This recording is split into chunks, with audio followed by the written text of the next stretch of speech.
So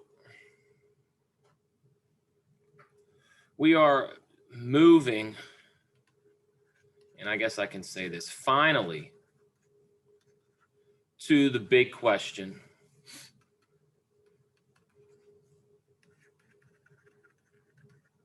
From the first week of class.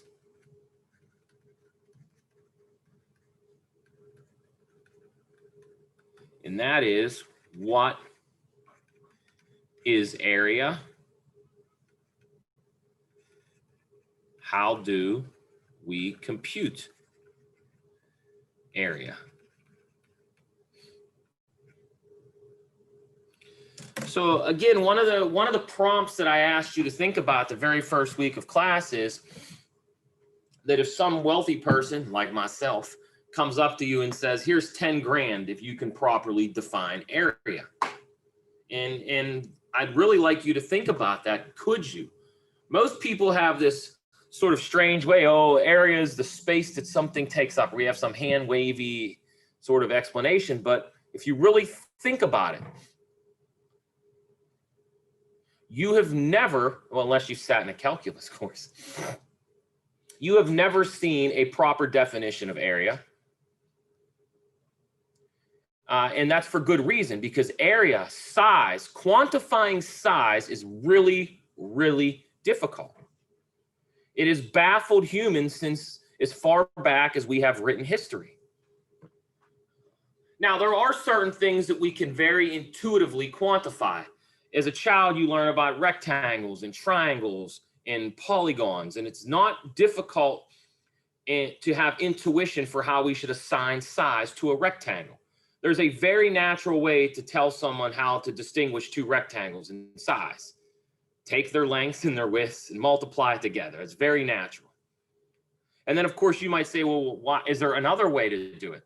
And sure, you can assign size to rectangles in other ways, but many of them are equivalent. You might say, well, maybe I'll, well, let's just draw this. So, let's think from a very natural way. Look at this. We have a tool that does it for us. Here's a rectangle. So it's natural. If we call this, say it's length and it's width. So it's very natural to quantify. Well, I can't spell. We should probably think about my penmanship. You guys should get to grade me too at the end of this. Well, technically you do. You get to evaluate me. I hope you do. So it's natural to quantify this. Or maybe this is a bad word to use. How about we say quantify the size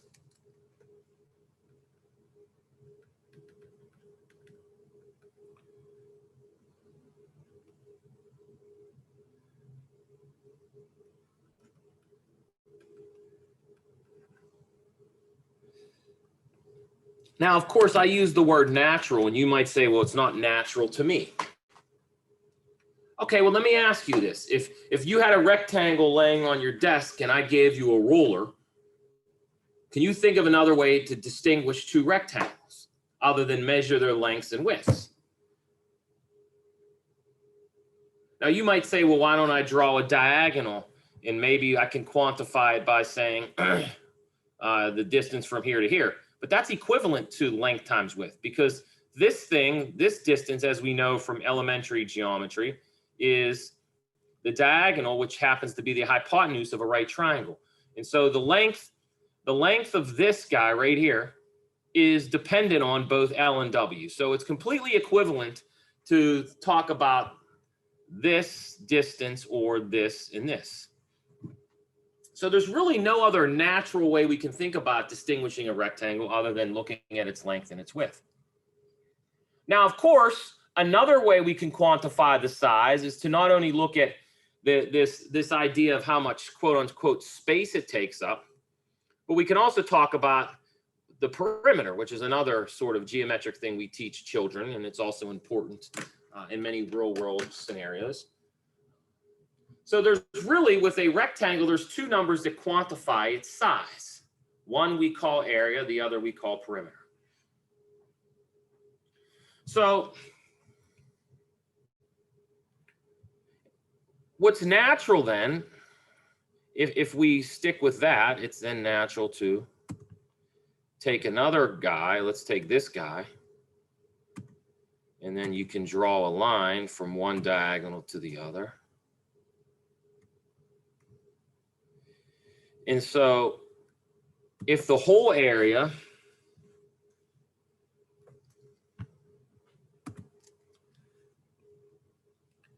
again, we'll call this length and width.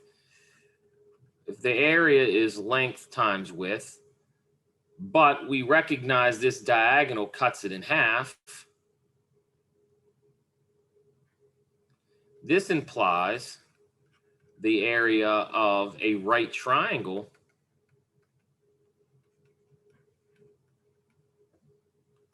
is 1/2 the base times the height, which is something that you learned also as a kid. Now, I'm using B and H without sort of defining what they are, but why do I say that? Well, if I were to take half of this thing and move it over here,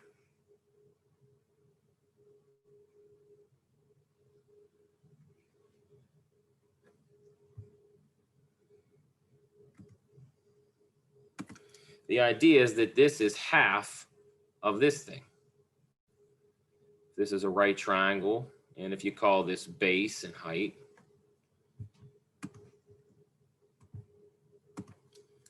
and of course we could say in general area is 1/2 base times height. So these are formulas that we teach children. And it's not that just we teach children because they're simple formulas. They're used in everyday life. When we build things, we use these formulas.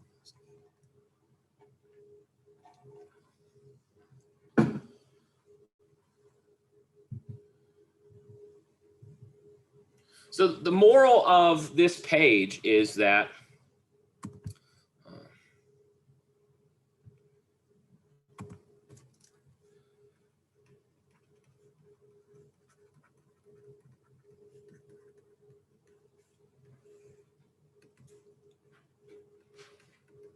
assigning size to squares, rectangles, triangles, and polygons. I'm not going to go into that, but you guys know what a polygon is. It's like any shape that has straight sides.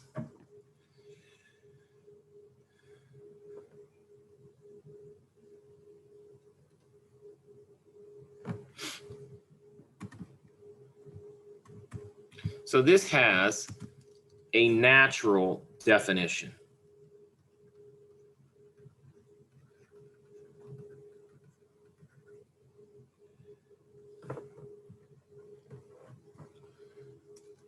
And so you'll recall at some point in your school career, you would learn these formulas and then they would eventually build up to these crazy looking polygons, and you would turn them into triangles and rectangles, and you'd add up each piece and you'd get the total area.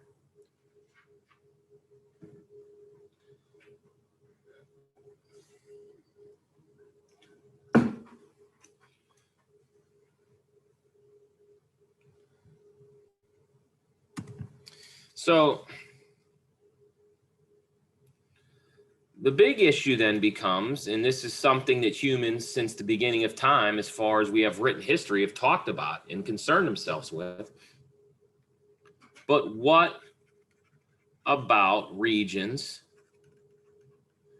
or if you really want to say shapes,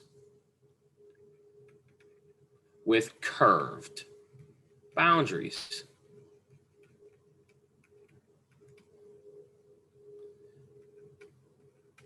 How do I assign size to that?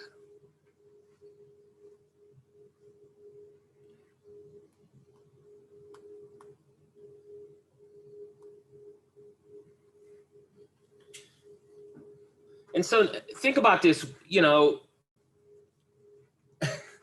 calculus is a fascinating thing, because what calculus is going to allow us to do is it's going to give us a relatively simple way of doing this. The operative word being relatively. But what's important to keep in mind is that humans have been trying to make sense of this for thousands of years, and they couldn't. And it took humans thousands of years to develop a sophisticated thing called calculus that allowed us to do this. And this required all kinds of human achievements. It required number systems. It required us to invent algebra and invent what we call analytic geometry. That means coordinate systems. We needed all of that to happen. And then we needed someone to figure out calculus. And then once we figured out calculus, we could put everything together. So it's quite fascinating that what we're going through right now in a 20-minute span is something that took civilization a long, long, long time to do. And it's not because we were stupid, it's because we had to develop the appropriate tools. And I think about this, poor Archimedes, he didn't have this. If he was tired, what did Archimedes drink? What did people drink back in BC? I don't even know. Did BC even exist? Some of you might not believe in BC. You might say, no, Grady, the world is only 2,020 years old, because that's what I learned in my special school. We're not special school, but I shouldn't be saying these things.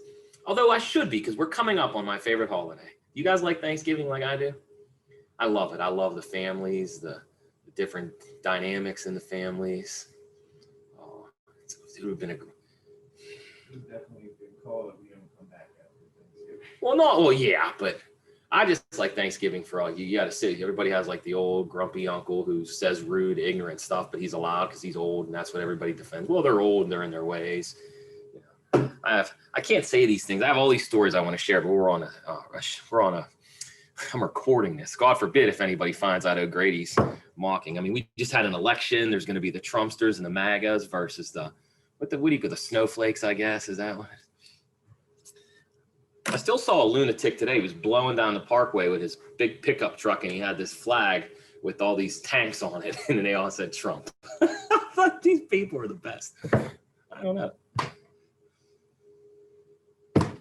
Then I saw another flag, which I thought was funny. It said Biden Harris, obviously.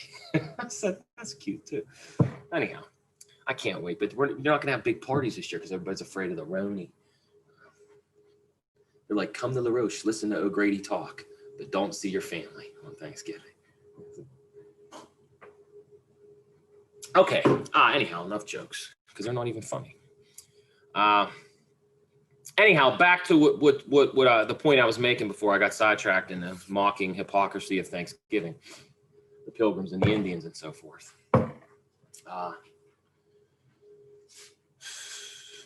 I just realized that my kid will definitely come home from school next week with like either an Indian feather in her head or a pilgrim hat, right? This is what we still teach kids. It's freaking amazing. Can you imagine if I was a fourth grade teacher? Oh, the mockery I'd have. Anyhow, how do we do this? So the issue is not, okay, let me put it this way. Here's the bigger issue, the more important issue. How do we define area? I mean, we can define size to be anything we want. I could say the area of that region is cat. There's nothing wrong with that definition, but it doesn't do us any damn good, right?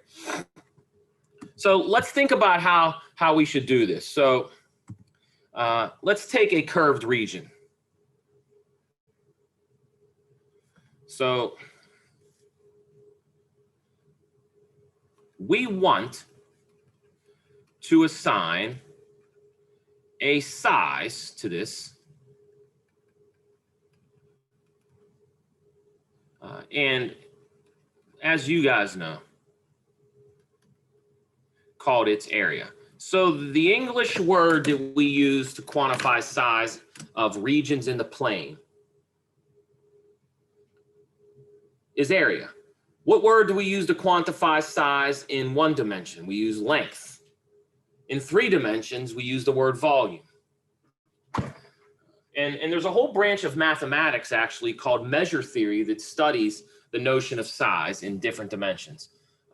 Because what calculus allows us to do is it allows us to discuss size of things like this. This is there's nothing crazy about this shape. It seems very, at least in context, very, okay, this cuts the region into two, or the plane into two regions. We have an inside and an outside, right?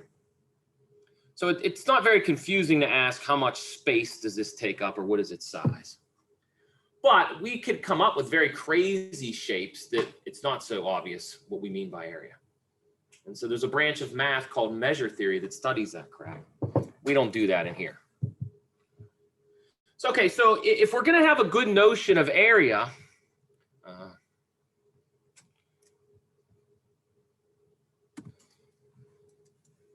so what this means is we need a definition of area.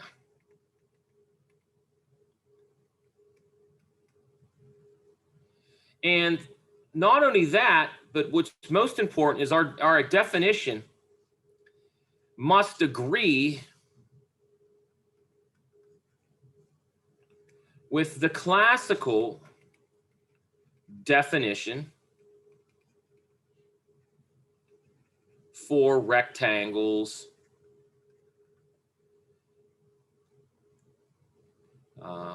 you know, triangles, etc.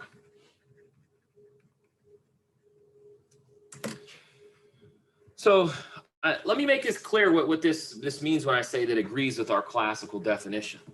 This is clearly not a rectangle. This is some curved region. But if I were to, say, draw a couple rectangles inside and then maybe put one big one outside of it, we would expect that our definition of area for this curved region would have to be a number between what's inside and what's outside, right? We need this very natural notion that if I can fit this key, well, let's not do three dimensionals, but if I can put a, well, okay, let's actually just draw it out like this. So, for example,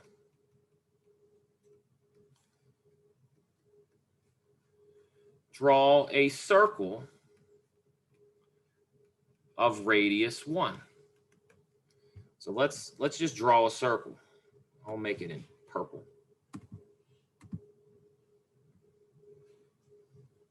And then what I'm going to do is put a square around it.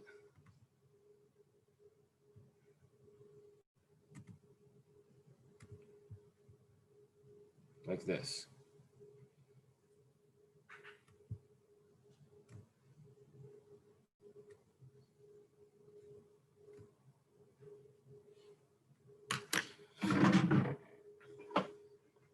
Does anybody know what we call this square that's sort of outside? Does anybody know the name we give to this? Or how we describe it? Anybody? You ever heard of the words like inscribed or circumscribed? Maybe in a geometry class? Why can't I log into the computer? It's like no one wants me in the system today. My username or password is incorrect. O'Grady R1.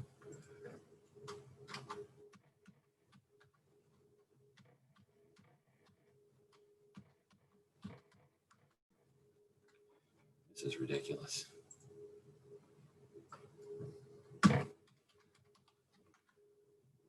Oh, that explains it. Caps lock was on. All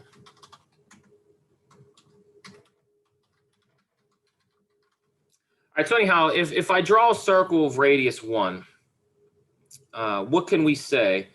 Let me get my purple marker on. So the distance from here to here is 1. So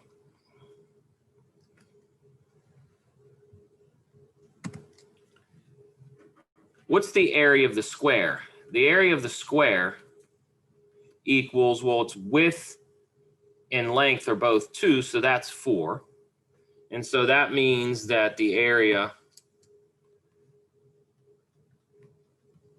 of the circle must be less than 4, if whatever its size is.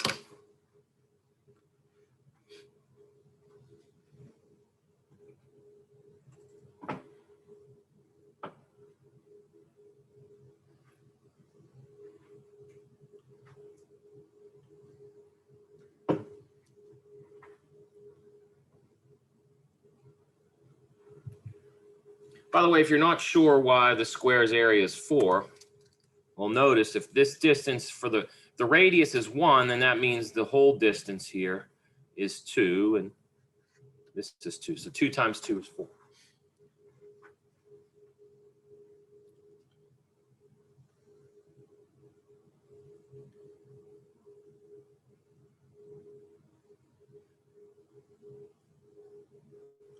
So what if I drew some other shape just for the sake of fun? What if, let's say I drew another, we'll put a rectangle inside. So just for the sake of argument, so the area of the inner rectangle or square, whatever it is, must be less than the area of the circle. And of course, that must be less than, as we suggested, 4.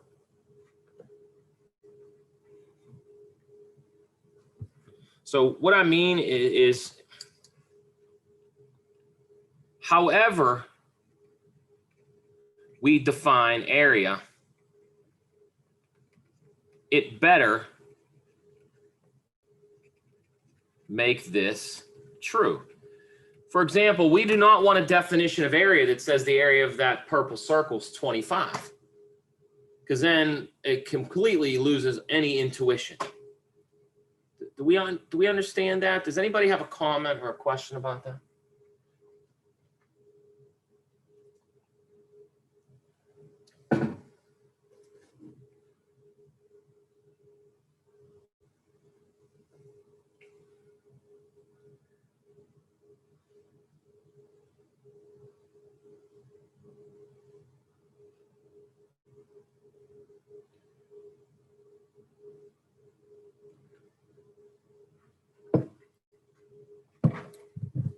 So let me repeat this one more time. This is the last time I'm going to do it, and I hope this sort of gives us the intuition for how we're going to define area.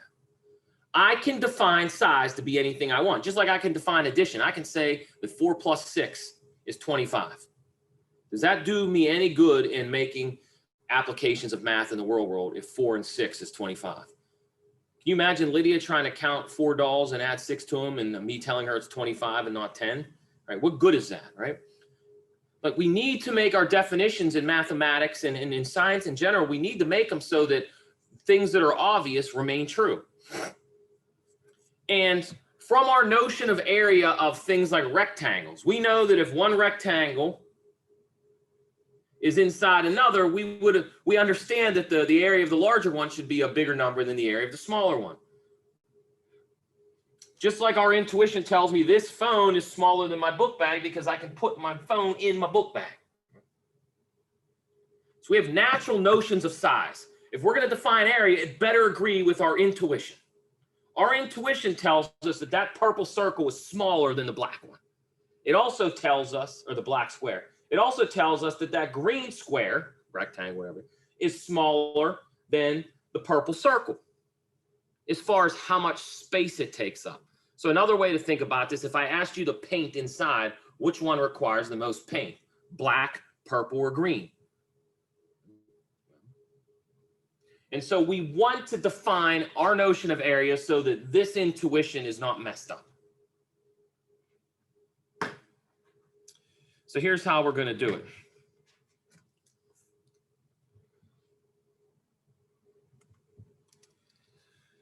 So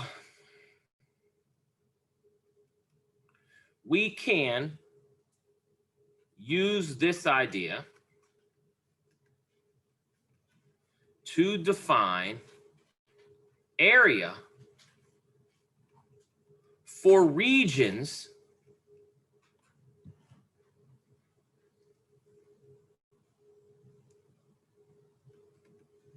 in the plane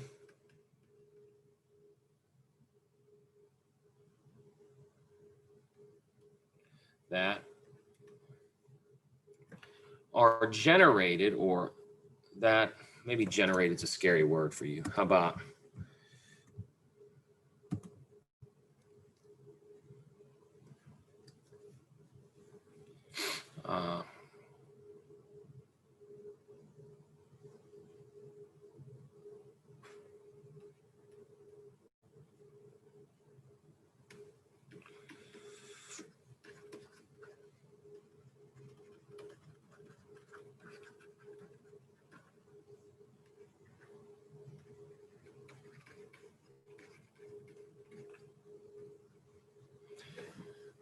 So we're going to simplify the process as follows.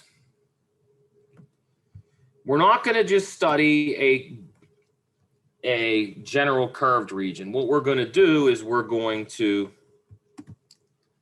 start by considering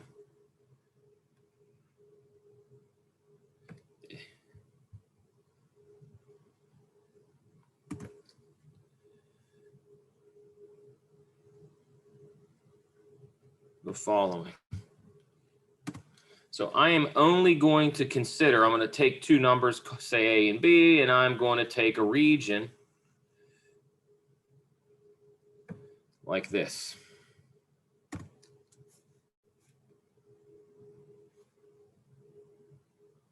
So I'm going to start with a region that looks like this red thing that I'm shading in.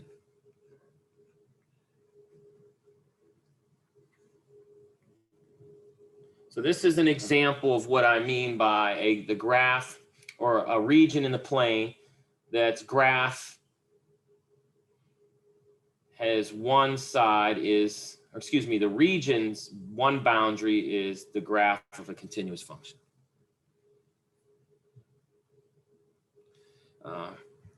By the way, a circle fits this mold too.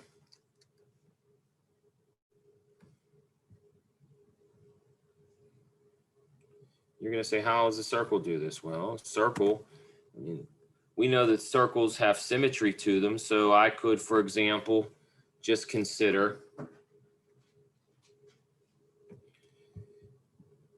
the semicircle. I can say, okay, let's take a circle of radius 1 and let's just look at the top of it.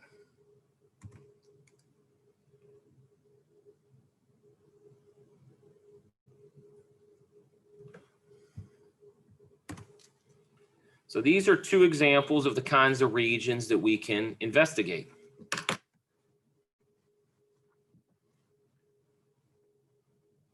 And the way we're going to do it is precisely what we did on the previous page. We're going to define it by saying, okay, let's take shapes that are easy to study that are bigger. Let's take shapes that are easy to study that are sort of smaller, and let's trap them. And this idea was known to ancient cultures. They just couldn't finish the idea. So Archimedes, who you may have heard of before, was a great scientist, mathematician, philosopher who lived a long time ago. And what he was able to do, and others were too, is he was able to determine the area of a parabola using these ideas. And so the idea that he used for a parabola can be extended not just to parabolas, but it can be extended to any region that looks sort of like these. Any comments, questions, thoughts?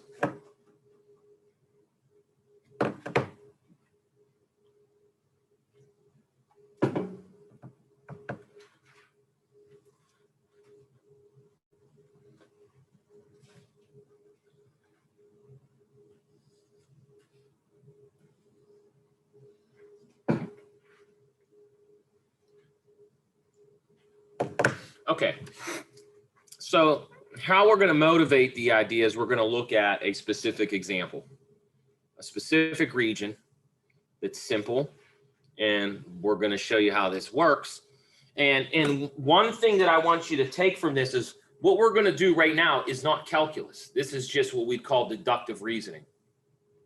And it turns out that you can do this deductive reasoning on certain shapes like a parabola. But this reasoning is way too complicated. The computation is almost impossible without calculus. So what calculus is going to do for us is calculus is going to be this magic wand that takes this massively difficult computation and turns it into simple arithmetic. So here's what we're going to do. We're going to motivate with an example. What our example is we're going to take the function f of x equals x squared on the interval 0, 1. So let's draw a nice big picture of this. Whoa.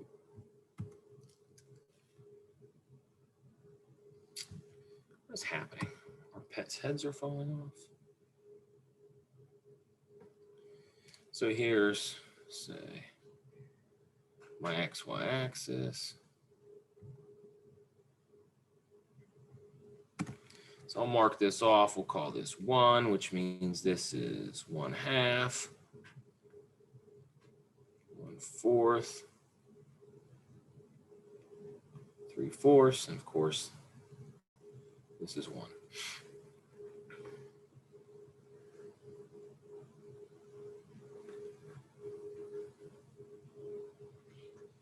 So the parabola's graph looks like this. When you plug in 1, it spits out 1. You plug in 3/4, you get 9/16. It's a little bigger than 1/2. You plug in 1/2, you get 1/4. And then you plug in 1/4, you get 1/16. So that's like down here. So the graph is going to look something like this. As you guys know, parabola. If I connect the dots. So I am only interested in what's happening between 0 and 1. In particular, I am interested in this region.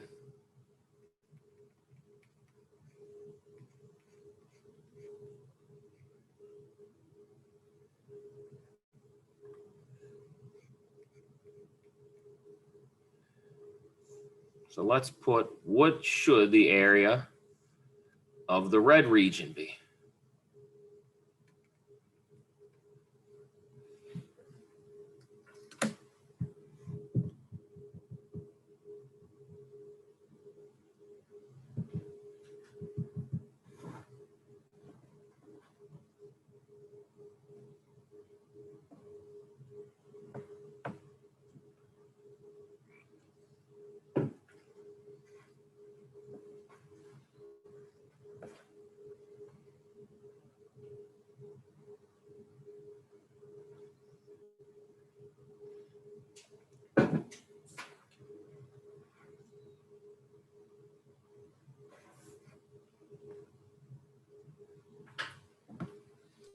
So here's an idea. What we're going to do is we're going to start with a crude estimate.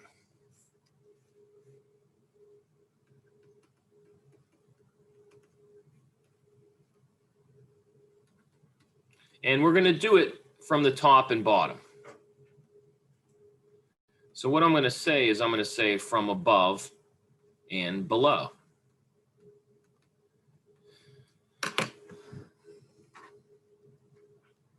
So let's take a different color. Let's take green. And what I'm going to do is I'm going to draw 4 rectangles. 4. And I'm going to use convenient ones because I already have points on this curve. I have this point, and this point. So these points suggest convenient rectangles. So for example, if I draw this rectangle in green, and I draw this rectangle in green, and I draw this rectangle in green, and then I draw this rectangle in green. Now these are supposed to be rectangles. I know they look like drunk rectangles, but I apologize for that. I'm trying to,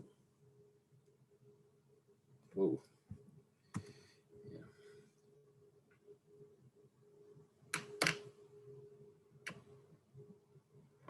So what I'm going to do is I'm going to just call A the area of the red region. So what I know right away, just from this picture,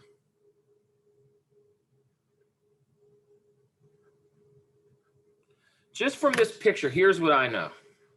I know that the area, if I'm going to define it properly, whatever it is, it's definitely less than 1/16 plus. I'm not going to write this as 1/4. Another way of writing 1/2 is what? It's 2/4, right? And what's 2/4 squared?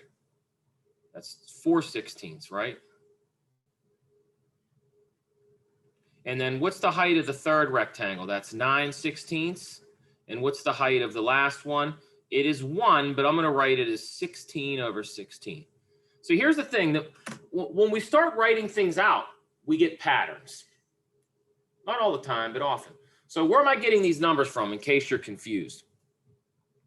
Well, I'm getting these numbers from, what's the height of this green rectangle? Well, the height, since this rectangle touches the blue curve right here, its height is, this is 1/16. What's this height? This is 4/16. What's this height? 9/16, and then the total height is 1, but another way of writing 1 is 16 over 16.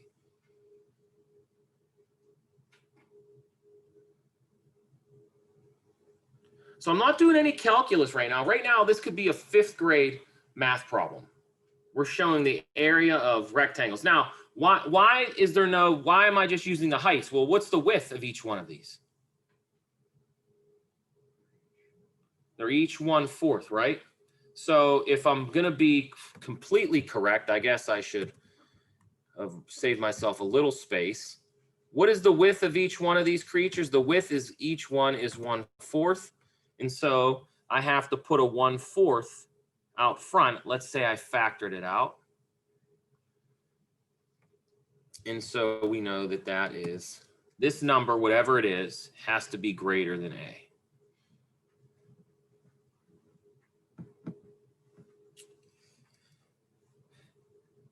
Now,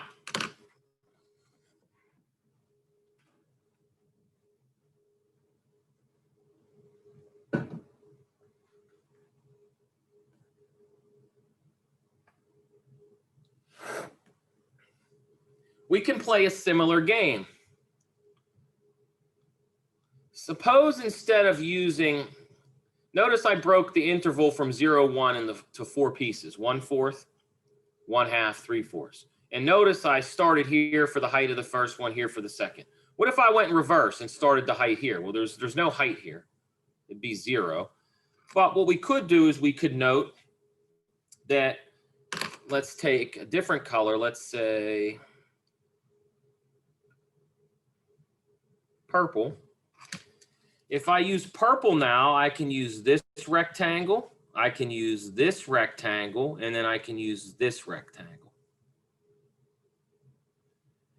So in terms of purple, I have 1/4 for the width of each one, and then the height of the first one is 1/16 plus 4/16 plus 9/16.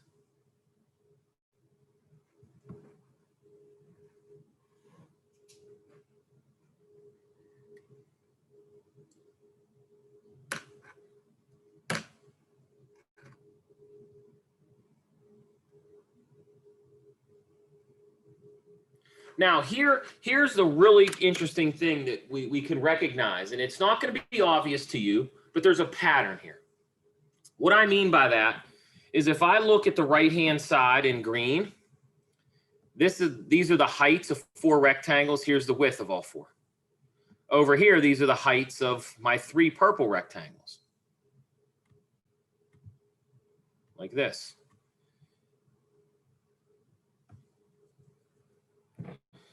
Notice that I can rewrite this, and I can write it in a very simplistic way.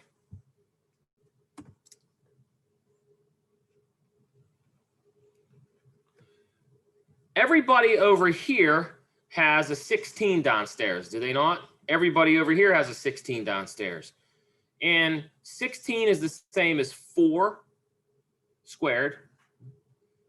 So if I pull that 16 out, what I have is I have 1 over 4 cubed, because that would be 16 times 4, times, watch this now. Watch how I write this. Instead of writing this as 1, I'm going to write this as 1 squared plus 2 squared plus 3 squared plus 4 squared.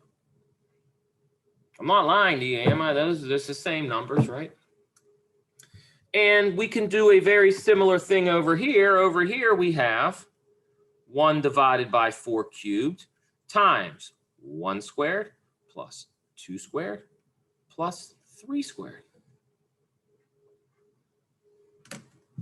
Notice I haven't even added anything up yet. I don't care right now. Remember, my goal here is to figure out how to define area.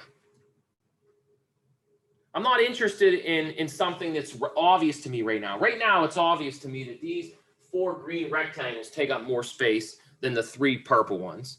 And then somewhere in the middle is this red curved region. That's clear to me, but I don't care. What I care about is I care about understanding what is a precise value for that red region. Because you could go to a calculator right now and add these things up. It's not hard.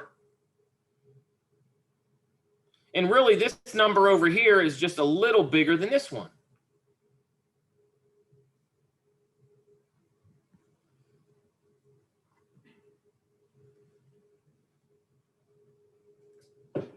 But the bigger picture ain't what those numbers are yet. The bigger picture is that this pattern can be generalized. There ain't nothing special about 4. I drew 4 rectangles because it was easy for you to see 4 rectangles. But I could have drawn 8 or 16 or 100 for that matter. Do you understand that? So here is a much more important thing. The only thing that changes if instead of 4, if I do 8 or 32 or 1,000, is this number and how many terms I'm adding up. That is it. So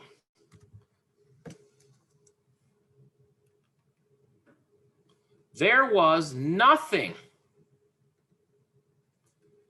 special about using 4 rectangles.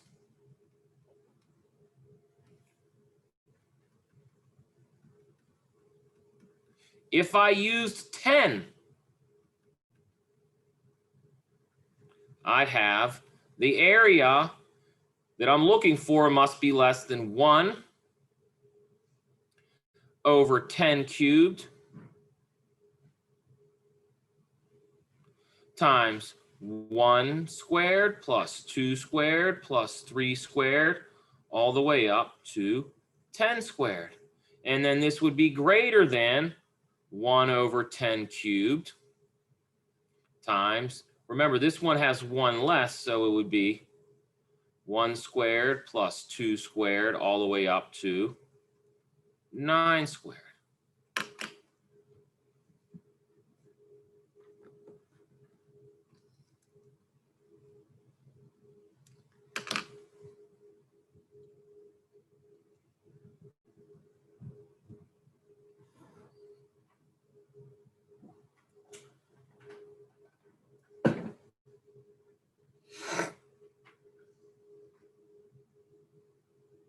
Now think about why this would be the case. If I did 10 rectangles, that would mean I would take the natural way to do it. A very natural thing would be, okay, take the interval from 0 to 1 and cut it in, instead of 4 pieces, cut it into 10. And why not cut them into 10 equal pieces? So what would the width of each of those little sub-intervals be? Well, here they're 1/4, but if I use 10 of them, they'd be 1/10.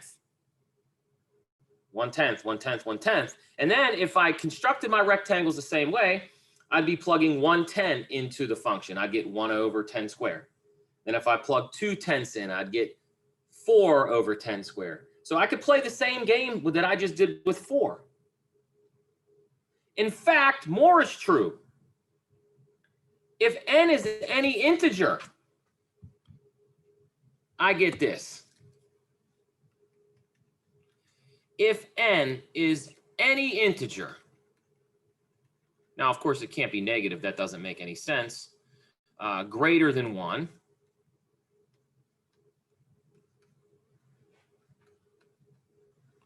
we have area less than 1 over n cubed times 1 squared plus 2 squared plus 3 squared all the way up to whatever n happens to be squared And then over here, we have 1 over n cubed times 1 squared plus 2 squared. Now, this looks a little scary because what number comes before n?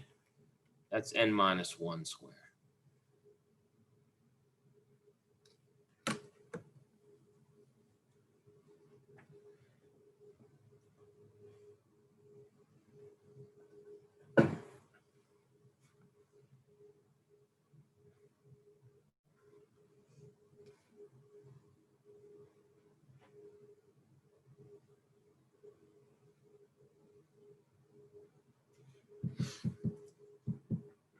Now, I'm not suggesting you're going to recognize this pattern that quickly, but you should think about why it's true. Notice if n is 4, I get exactly what I had on the previous page. And if n is 10, I get exactly what's above in purple. Now, what's even more sort of miraculous is even though this looks confusing, there's a shortcut for adding this up. And there's a shortcut for adding this up.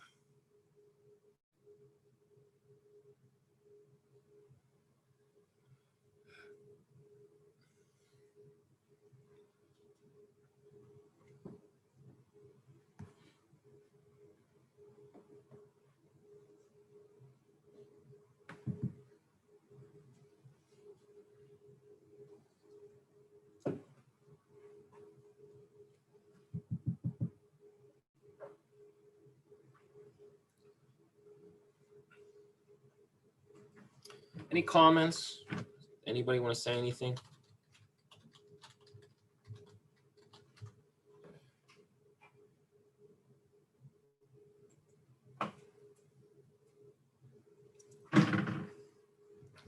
So here's an amazing fact.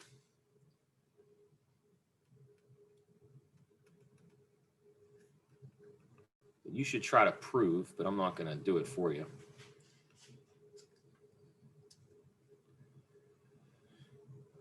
One squared plus 2 squared plus 3 squared, all the way up to some number n. I don't care where you want to stop. You could stop at 5 squared. You could stop at 1,000,000 squared. I don't care.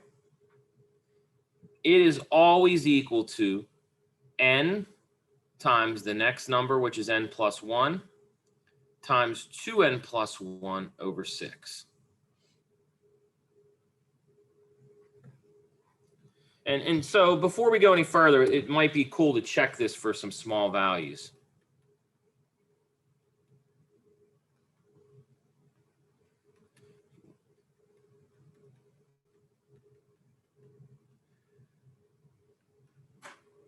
So let's say I want to just check this for the first 3 squares. 1 squared plus 2 squared plus 3 squared. This formula claims that this is the same as 3 times 4 times 13 over 6. Is this true? Well, this number you can do rather rapidly. This is 9 and 4, which is 13 plus 1. So this is equal to 14.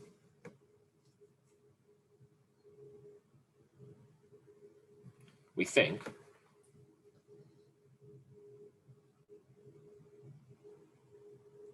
By the way, this is, no one yelled at me. This is not 13. If n is 3, what is 2 times 3? It's 6. 6 and 1 is 7.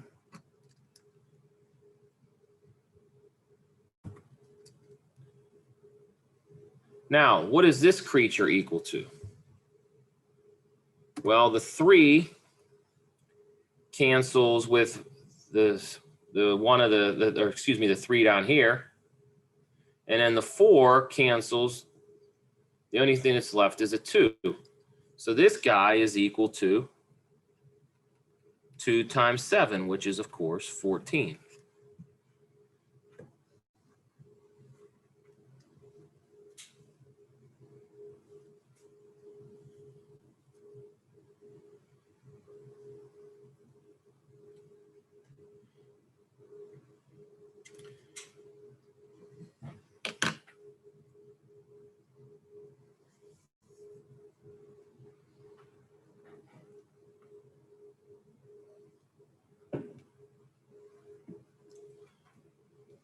So if we apply this fact, this formula, so the way we say this in the math world is we say that this sum has a closed form. And this could be verified logically. We're just not going to do it. But if we apply that to the previous sort of thing, not sort of thing, if we return to our area problem. So this means that our area that we have is 1 over n cubed, or it's less than 1 over n cubed, times n plus 1 times 2n plus 1 over 6. And now this one might be a little scary looking because we have to adjust it. The first guy would be n minus 1 times n. And then it'll be 2 times n minus 1 plus 1 all over 6. So let me clean that up. It's kind of sloppy. So it might take you, it's probably going to take you a moment to come to terms with what I wrote over here. Because we had to do the formula for n minus 1, not n.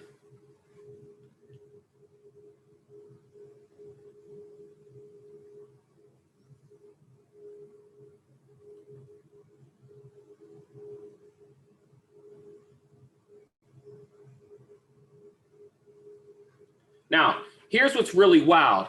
We can redo this. I mean, if there's lots that can be cleaned up here. If you look at this, over here, this n can cancel with one of these, right? And then over here, this n cancels with one of these. So you're left with 2. Here you're left with 2.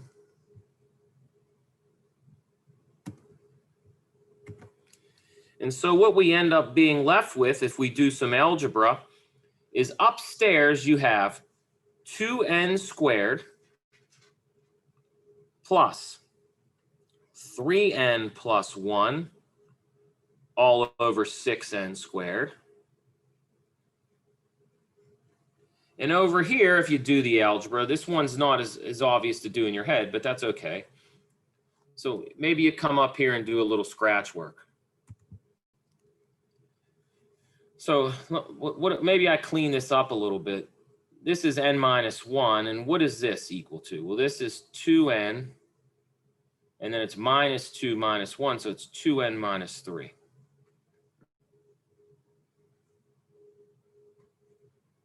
So if I apply similar reasoning, if I multiply that out, you have n minus 1, so over here you get 2n squared minus 3n minus 1, so this is minus 5n, and then it's plus 3 all over 6n squared.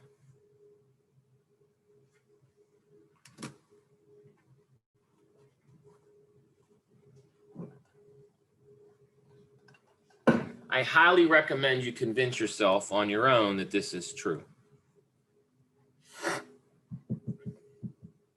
Now this formula is valid for any number n. It's valid when n was 4. It's valid when n is 10.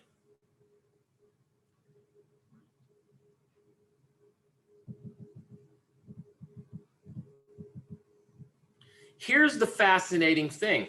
We know that this is the value of n rectangles area. This is the value when we sum up, excuse me, I guess technically there's going to be n minus 1 here, and then there's going to be n here, because we have that one that doesn't exist because the height is 0. But what's fascinating is what happens as n gets large. Well, we're going to show you a picture in a second. But think about what happens is the number of rectangles increase, their widths shrink. So if we go back here, if I came back here, instead of using 4, say I used 8 or 10, well, the widths would shrink, which means this bad gap and this bad gap would go away. And this under miss, this under would be going away. It shrinks, the error would shrink. Now, you might say, I don't understand what you're saying. Well, that's when we go and we take you to the internet and we show you what we mean. So I'm going to go to a very useful website, which I typed, oh, there it It's GeoGebra. And we are going to show you how to do this in a pretty quick way. Not quick way, but in a very, very useful way. So I'm going to draw my function y equals x squared. And again, I am only interested in what's happening between 0 and 1, right? So I'm just going to zoom down here and just look at this area.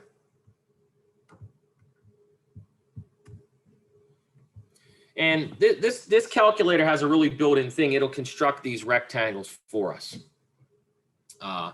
Now, it's not going to be as easy for you guys to understand what I'm doing, because you've never seen it before. But if we do rectangle sum, and so I'll put in F.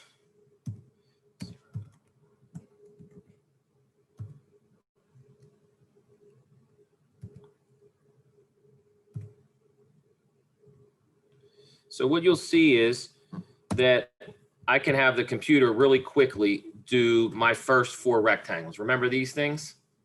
And so if I would have added these 4 up, I would have got 0.46875. Now, you don't have to pay attention to what I typed in here.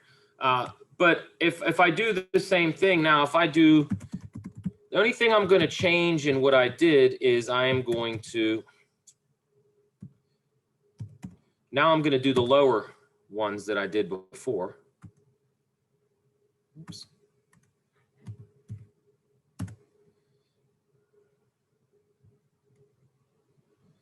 Why? Oh, I spelled it wrong. I guess that's the first mistake. So now let me change colors. Oh my God, you gotta be kidding me. Delete this. Sorry about that.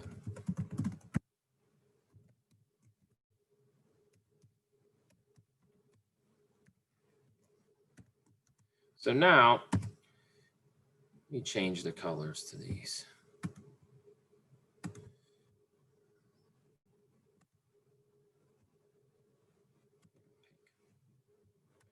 So my three inner rectangles are in pink. And so you'll notice that if I would have done the arithmetic on that problem earlier, I would have found that the area of the parabola is greater than 0.21, but smaller than 0.4. So what I want you to think about now is if instead of doing 4, so let's hide this one for now. Instead of just doing 4, what if I did double it, 8? Well, if I double it, look what happens. The air that I once had has shrunk. And if I double it again, 16. Is this really going to do this to me? It drives me nuts. The air shrinks again. Because what's happening is as I increase the number of my rectangles, their widths shrink, which means the tops that stick up over the curve, that piece is becoming smaller as well. So the long story short is this number gets bigger and bigger. Suppose let's go to like say a 75 now. Why does it keep doing that? Now, eventually it's going to start looking like, are these actually rectangles? Right here, there's 75 rectangles.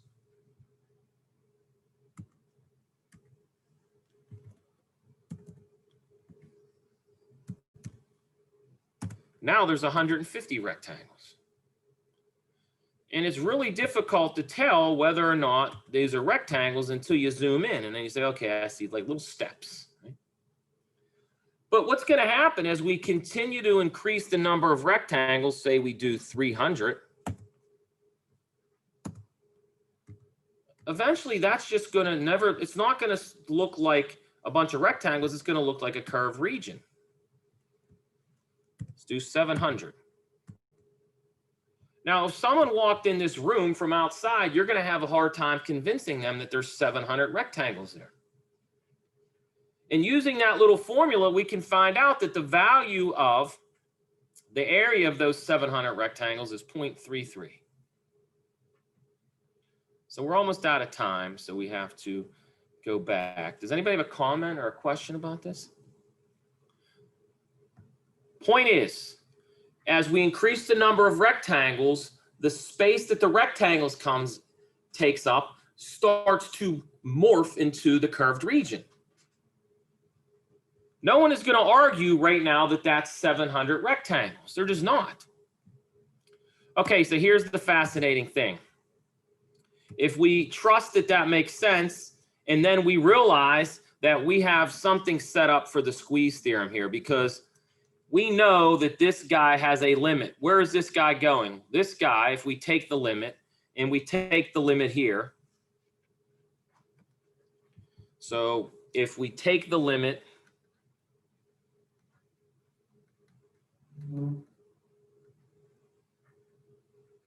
we get that the area is less than or equal to 1/3, and it's less than or equal to 1/3, because this goes to 2/6, which is 1/3, and this goes to 2/6, which is 1/3. So the only logical conclusion is that A has to be 1/3. If we're going to define the area of this parabola, it's got to be 1/3. There's no other way to define it. So that is the conclusion.